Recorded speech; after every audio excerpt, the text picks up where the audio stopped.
I want to say hi to everybody in Oklahoma City, hi to everybody in Edmond, everybody that is engaging online, everybody that is at the Children's Center, to our brothers and sisters who are watching in incarceration. We are so honored to worship and learn together.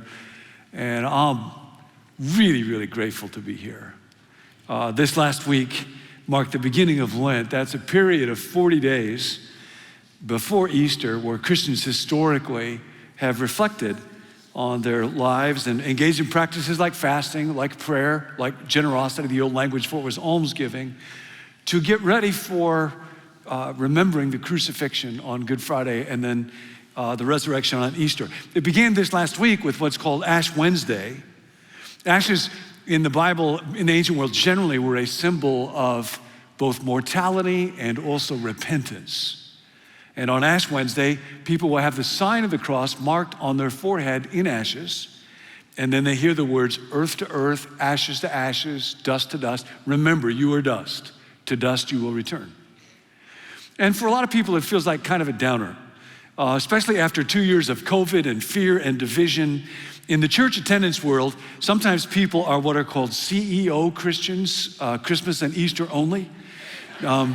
Nobody is an Ash Wednesday only churchgoer. However, for most of human history, taking time to reflect on mortality and the reality of death was actually valued as an act of wisdom. Not just by Christians, folks like the Stoics and others did it as well. Not just by adults, children were encouraged to engage in it. When I was growing up, kids still used to say a little prayer. Nobody listening to me now will be old enough to remember it, but I do. It started like this: now I lay me down to sleep. I pray the Lord my soul to keep. If I should die before I wake, I pray the Lord my soul to... That's kind of sobering for a little kid, isn't it? There's actually a second verse to that prayer. A lot of people don't know about this, but I'm not making this up. It's in the New England Primer. Now imagine praying these words with a little 7-year-old child. Our days begin with trouble here. Our life is but a span. And cruel death is always near. So frail a thing is man. Good night, honey. Pleasant dreams. People do that with little children. Why? Well, they assumed that there was wisdom in reflecting on the fact that our life's pretty short. And we got to think about what goes beyond. We don't pray that prayer with little children very much these days. It just seems too dark.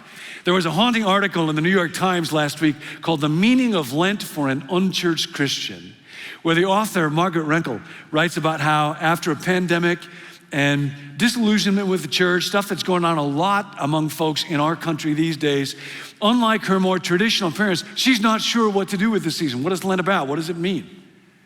She writes, during their midlife years of creeping weight gain, my mother and father would announce that they were losing 10 pounds for Lent, a goal which I always found hilarious. I am no theologian, but I'm pretty sure Jesus did not spend 40 days and 40 nights in the desert so he could fit into his old jeans. It's just a funny thought to me. Is Jesus saying, hey, Peter, I'm trying to pick an outfit for the Sermon on the Mount. Does this robe make me look too hippie? He's like, Jesus didn't get worried about those kind of things. But we're kind of confused about Lent, kind of confused about how we should marshal our thoughts. Generally, we want messages that tell us that our abilities are remarkable, our lives are amazing, our circumstances are gonna get better, and our determination will most certainly prevail. And I just need to tell you up front, this is not that message. So, if your life is going great, if your marriage is effort-free, if they just keep promoting you at work, if Harvard is begging for your kids to apply, if your cat is grateful and appreciative, if strangers tell you you should be in an infomercial for how to get great abs, if you have no plans to die, this message is not for you. But for the rest of us, who live in a world where our family gets shattered, where a marriage crumbles, where a diagnosis comes and it seems to be beyond all human hope, where there is betrayal at work or in a friendship, in a relationship that sucks the breath out of you that you cannot understand. or you can hardly stand to see one more story of destruction and violence and evil in Ukraine. Ashes to ashes, dust to dust. I want to invite you to join me in the fellowship of the withered hand. I was first introduced to it 35 years ago. Another young pastor I didn't know, his name was Paul, and I had been invited to speak for 2 days to a small group of pastors in Ethiopia. Now, at this time, Ethiopia was a Marxist country. It was under the dictatorship of Colonel Mengistu, who is later found guilty of genocide of up to 2 million people, including the head of the Ethiopian Orthodox Church. So churches did not meet like this in those days in Ethiopia. They met underground. They met in houses. We would gather with people sometimes where they would draw the curtains out of fear. Church leaders were often imprisoned. We were told, this is so interesting in the church, that they called the prison the university, because they said that's where God seemed to send their leaders, where they learned and grew the most. When they would go to prison, they would say they're at the university. So in the 2 days in particular, when the primary meetings were held, they had an intensity that was unfamiliar to me. Paul and I took turns speaking in sessions that would last 90 minutes, and it went from early morning until bedtime, and they didn't want to stop in a cramped, crowded, sweaty room, and they would just ask, teach us more, teach us more. Paul spoke in the final session of those 2 days, where these people were able to gather for fellowship in a way that they didn't know when or if they would be able to do again. And he told a story that's actually told 3 times in the New Testament, because apparently it was regarded as very important, about a man in a synagogue who had a withered hand. And Paul's primary point was about the man's weakness and inadequacy and shame. We're not told in the story whether the man was born this way or had an accident. One ancient commentary says he was a mason, so he couldn't practice his trade, maybe. In the Lucan version, Luke chapter 6, we're told that it was his right hand. In the ancient world, most people are right-handed. The right hand was regarded as the hand of agency, the hand that makes work possible. So possibly he was a beggar. Possibly no woman would marry him. He was attending synagogue, so he was likely a person of faith. And so he would know the stories in the Old Testament. There's one in 1 Kings about a man who had a shriveled, useless hand, and it was healed. And he had most likely prayed, like we do, for healing, but nothing ever happened. You know, most people in the New Testament that receive a healing ask Jesus for it. A leper asks him. Or a man that's got an epileptic son asks him. Or a blind guy named Bartimaeus on the side of the road yells for Jesus' help so loudly that they all stop him. The man with the withered hand never asks, and we don't know why. Maybe he was shy, maybe he was polite, maybe he had doubts, maybe he didn't know.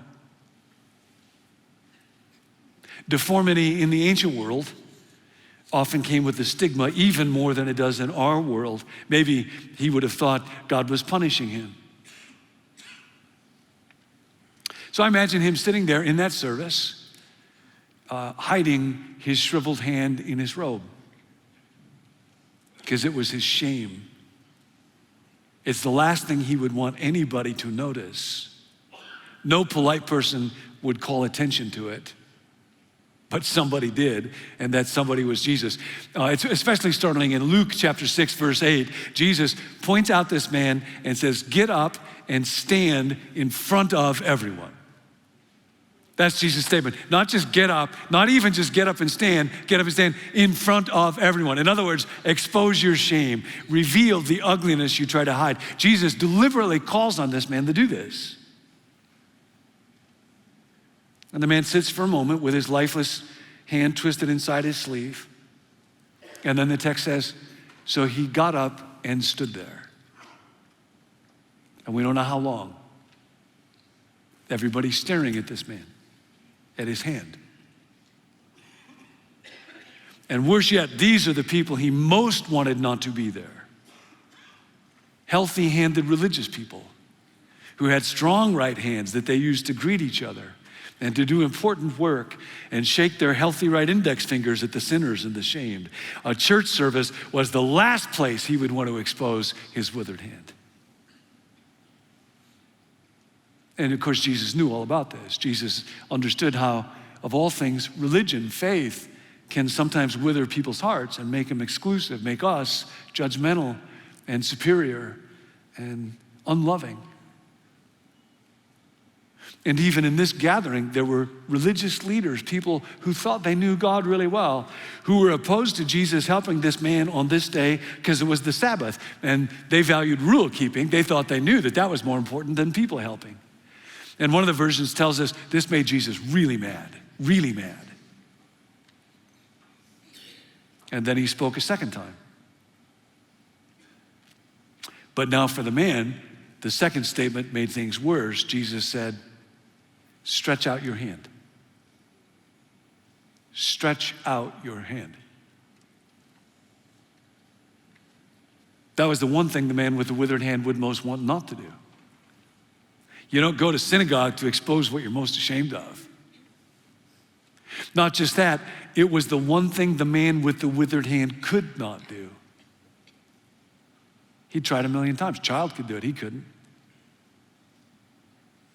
His will was somehow not able to make those neurons fire. Jesus drew attention to the man's shame and weakness because it was the man's weakness that would become the hinge of his story and the turning point of his life. He was not asked to do what he could, he was asked to do what he couldn't. And he must have thought to himself, my whole life has been centered around managing my withered hand, covering it up, keep it hidden. All of this is undone. This is the worst moment of my life.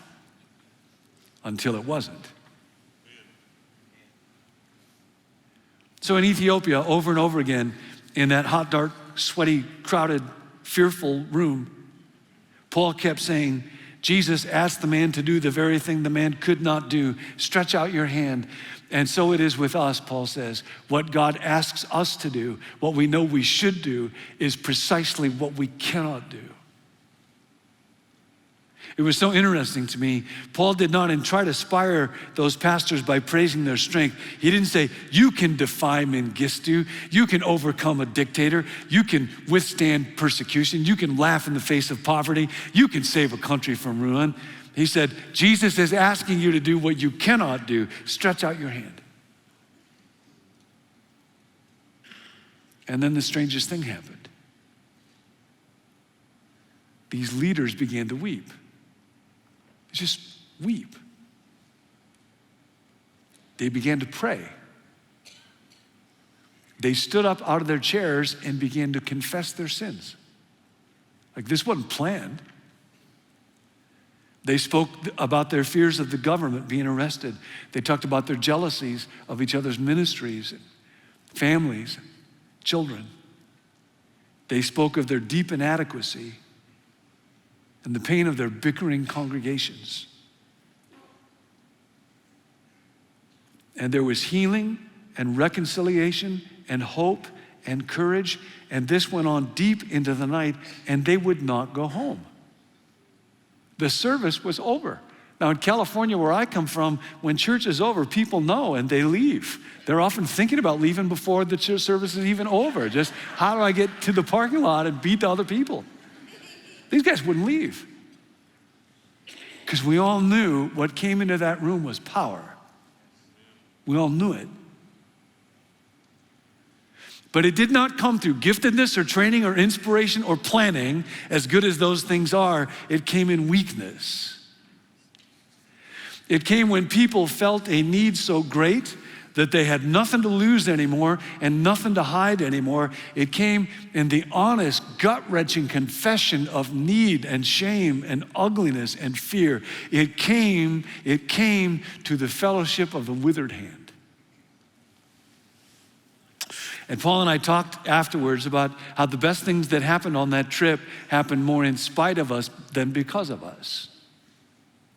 We had been asked by the church group that invited us over to bring study materials, these great big study Bibles. This is 35 years ago, no internet, no resources for underground church pastors like this. So there's great big annotated study Bibles, and they asked each of us to bring 25 of them in a suitcase with us. So I asked my church, one person gave me one right as I was leaving, so I had 26. And it didn't occur to me till the plane was landing. These Bibles, of course, were illegal. I was smuggling Bibles into a country, and I had not taken a class on smuggling when I went to seminary, and made me kind of nervous. And sure enough, one of the Bible suitcases got confiscated at the airport. And we made it through, but the leader of our group was summoned to go to the airport because they had found this suitcase. And the customs official took him into his office. We were quite afraid about what was going to happen, and closed the door and said they had found these illegal materials and said he would release them on one condition. And we thought, best case scenario, they're going to ask for a bribe. And sure enough, the customs official did. He said, I will release these on the condition that you allow me to keep one Bible for myself. So the extra Bible that I took over ended up in the hands of the Marxist customs official of a genocidal dictator. Nobody planned that. After a year or so, Paul and I lost touch, but I've never forgotten his message or what happened that night. I've learned a lot more about this fellowship with the withered hand in the last couple of years in my own life. And I was telling this story not long ago to a group of pastors who were meeting with Nancy and I in a little room in the midst of COVID and divisions and a lot of difficulties. And one of them stopped me and said, I know Paul. Paul's been my best friend for many years. And then told me how quite recently there was a gathering and Paul leaned back in his chair. There was a horrific accident and he ended up dying, broke his neck all of a sudden.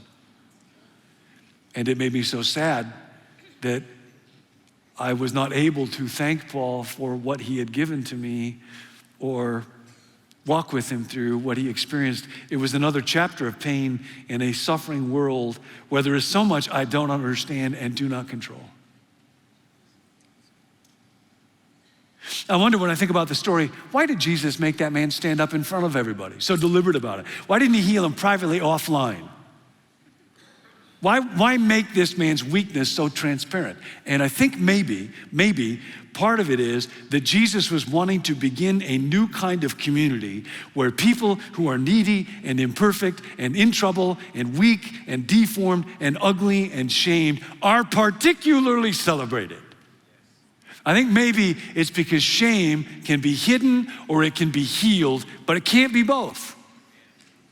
So stretch out your hand. There's a weird message to come to church here.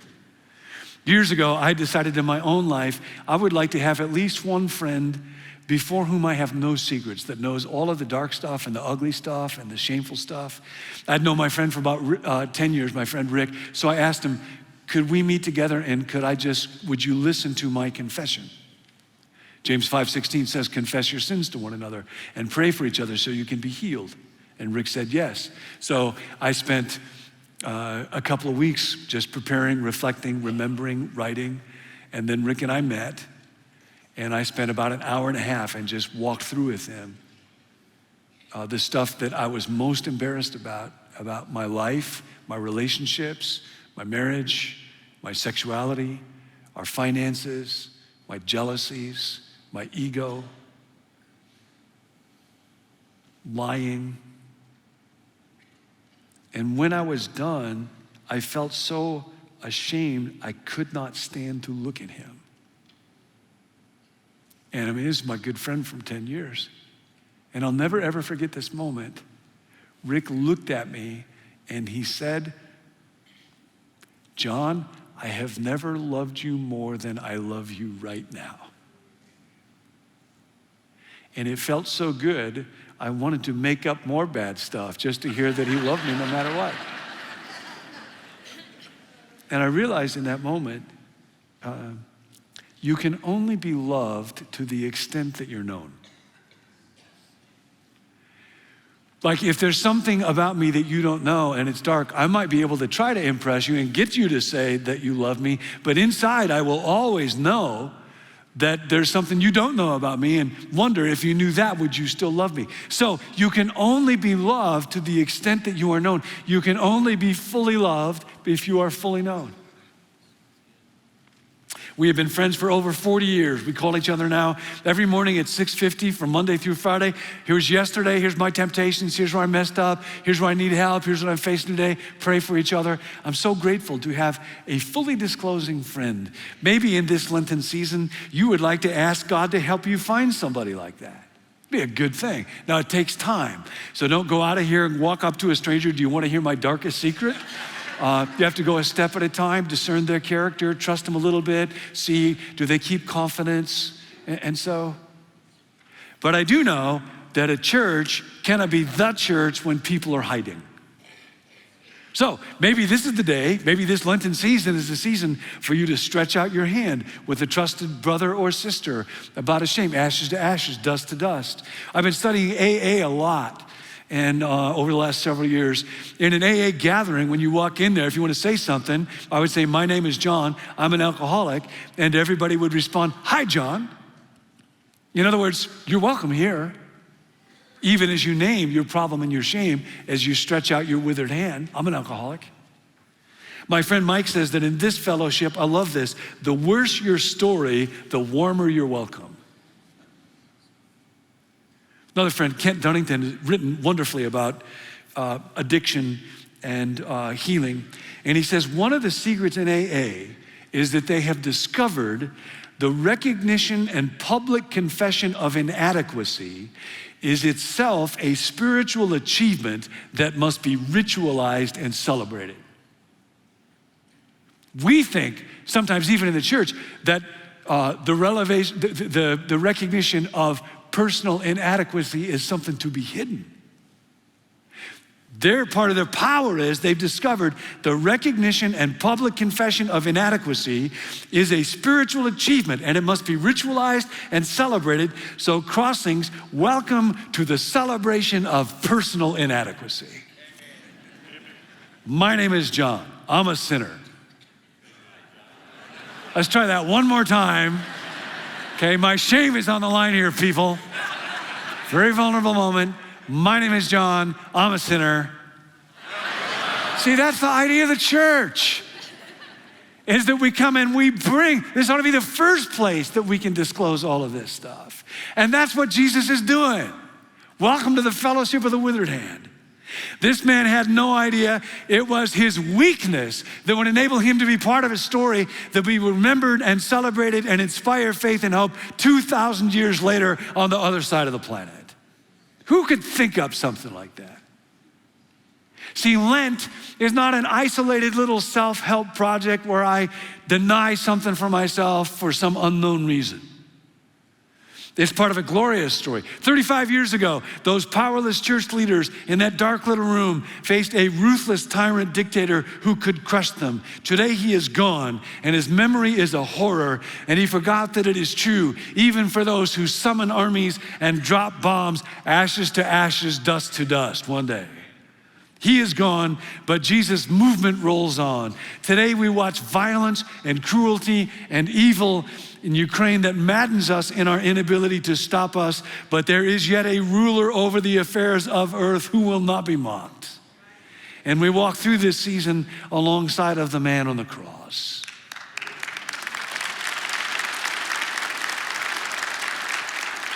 And we walk in solidarity with all those who suffer in Ukraine. You know, almsgiving is a traditional part of Lenten practice. Nancy and I are directing some of ours to those who suffer in Ukraine, and I love that that's part of what Crossings is doing as well. I know your mission fund is working with vetted partners over there. Maybe that will be part of how God calls you to go through this season to give in that direction as well. I think maybe another reason why this man's story went so public is that we are all of us really like him. It's just that some of us are better at hiding our withered hands. And for some reason, until we're driven to it by desperate need or whatever, we're stuck with what only our own power can do, and we are not meant to live under our own power. You are not meant to manage your life. So God will make sure that some unmanageable things come your way. Maybe you're sitting next to your unmanageable thing right now.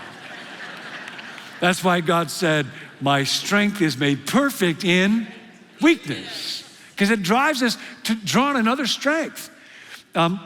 When I was finishing grad school and trying to decide what to do with my life, I thought about maybe going into therapy or going into the ministry. But I learned early on therapy was not my calling. But when I preached, I loved doing it.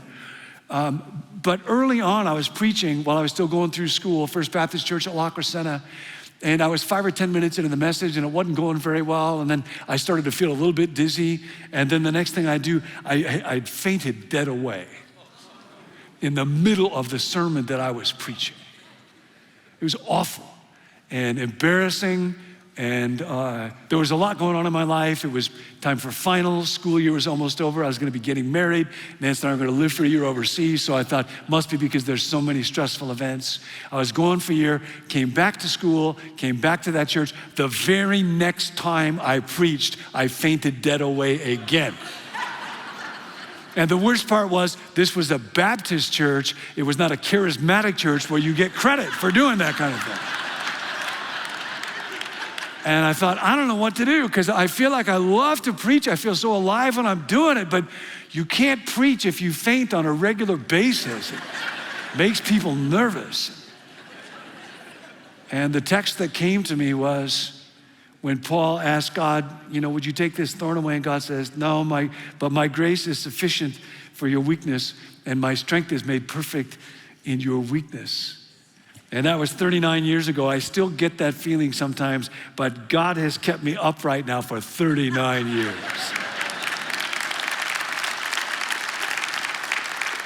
So, what's your withered hand? What is the shame? What can you not do? I used to think I can kind of do my job. I can kind of grow an organization. I can kind of take care of my family. And I'm here to tell you I can't. I can make my mind peaceful. I can make sadness or fear or anger. I can't. I'm not telling you that I used to not be able to and then I learned the secret and I'll tell you, I can't. Those first 3 steps of AA are sometimes summarized. I can't, God can, I think I'll let him. I can't, God can, I think I'll let him.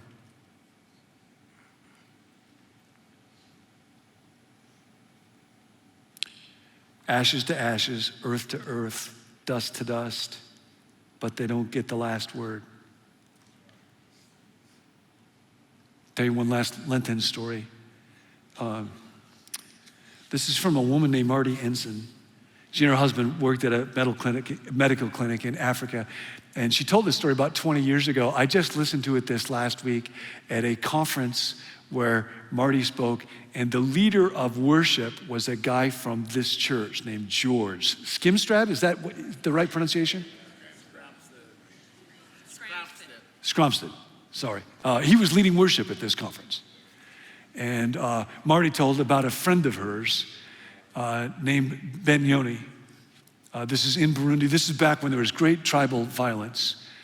And Benyoni is a name that means little bird. He was real musical. He was always singing and whistling and made his own guitar because he would never have been able to afford to buy one that had already been fashioned.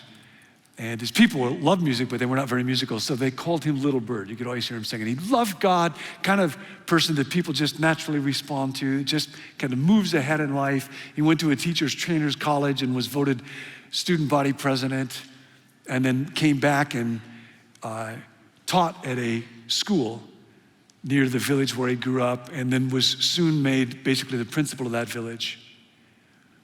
But this was at a time of great tribal violence, and he was a Hutu, and his teachers were Hutus, and the Tutsis had the armies and the guns, and one day the soldiers came to that school, and they said to Benyoni, you must gather your teachers together, and we will take you to the other side of the hill so that the children cannot see what's about to happen. So 11 teachers and Benyoni, again, all friends of Marty's, start walking, and one of the teachers begins to sob and says to the soldiers, You must shoot me first because I could not stand to see you hurt my brothers. This actually happened not so many years ago. And Benyoni said to this teacher, no, I am the leader. They will shoot me first. And you will watch and you will see what a glorious thing it is to go into the presence of Jesus.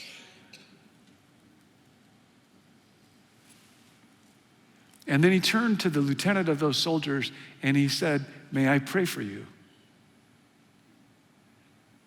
And the soldiers were not sure what to do with that, but they said, all right. And Benyoni's teacher friends were encouraged by this. They put great stock in Benyoni's prayers. They thought, he's going to pray us out of this. And he began to pray. He did pray for them, that they would have courage, that God would be with their families. But mostly he prayed for these soldiers. Who does this? This isn't our day. This isn't Bible times. He said, God, these soldiers are doing such a terrible thing. As you may know, a lot of those soldiers, they were just conscripted. I mean, it was part of the evil of what was going on. Many of them just kind of young boys. God, they're going to have to live with this horrible darkness. Would you send them someone to tell them about Jesus so they can know what it is to be forgiven? And they go to the hill, and then Benyoni asks the soldiers, could I sing a song for you? And no one had ever asked them that before. And they say, okay, and he began to sing an old song. We grew up with at my church. Out of my bondage, sadness, and night, Jesus, I come. Jesus, I come. Into your freedom, gladness, and light, Jesus, I come to you. And then his 11 teachers began to be encouraged, and they start singing with him on that hill with those soldiers. A second verse, and then a third verse. And then the fourth verse, if you know that song. Out of my fear and dread of the tomb, Jesus, I come. Jesus, I come. Into your joy and pleasure, thine own. Jesus, I come to you. And then they finished singing, and the soldiers picked up their rifles and shot and killed those 12 men on that hill.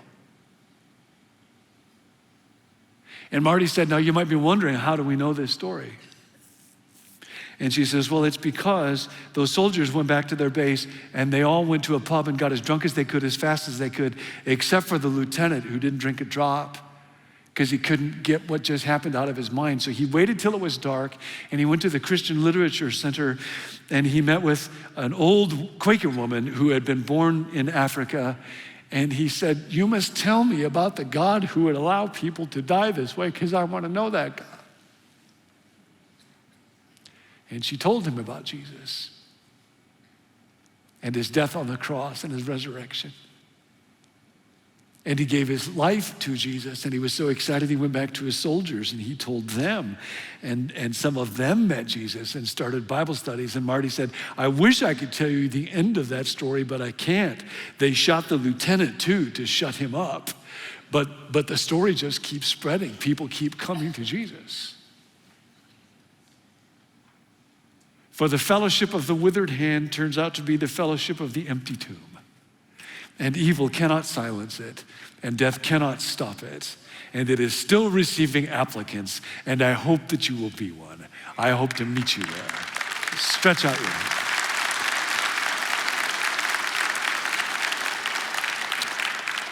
Would you pray together with me? God, I pray for everyone listening to these words. We all